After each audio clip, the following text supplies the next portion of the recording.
يلا بينا نشوف أجواء وفعاليات يوم الطالب الروسي. شيل يا طويل العمر شيل. لا لا لا.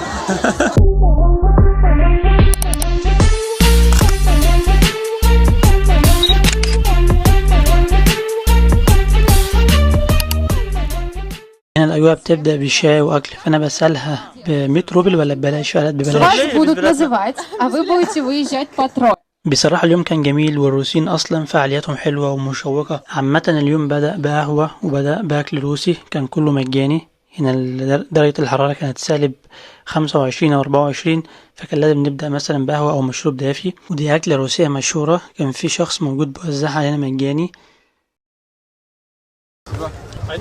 Как называется؟ Гречка. وهنا كان في بنت عندها عيد ميلاد، فقالوا لي نحتفل بعيد ميلادها. شيل يا طويل العمر شيل. لا لا لا. عيد ميلادها النهارده، فقال لك اما يحتفلوا بعيد ميلادها. وهنا بقى تبدأ الفعاليات مع الفعاليات.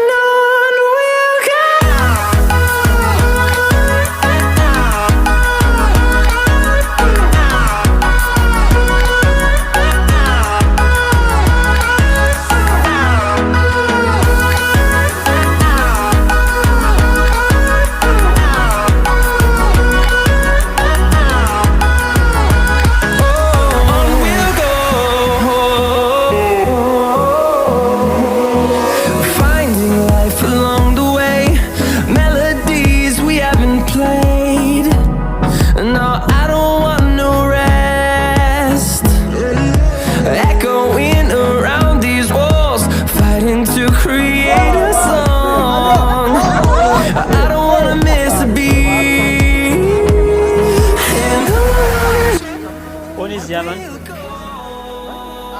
Yemen. أبيات كودا. نيبال. شهد تحكي عربي. ما شاء الله. ليش تحكي روسي؟ أعرف روسي شوية شوية. أوكي. Я из Египта, вот сейчас не знаю, да. Египтяне. Нет, это уже 3 года. Да. Да, это мой лучший преподаватель. Да, очень хорошо. Да, конечно. Наш мама.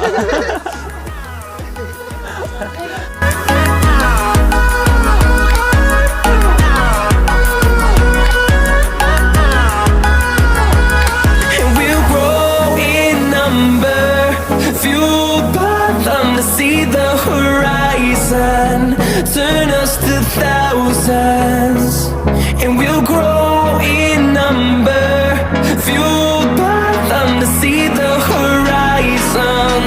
Turn us to thousands, and on we'll go, through the wastelands, through the highways, till my shadow turns to sun rays.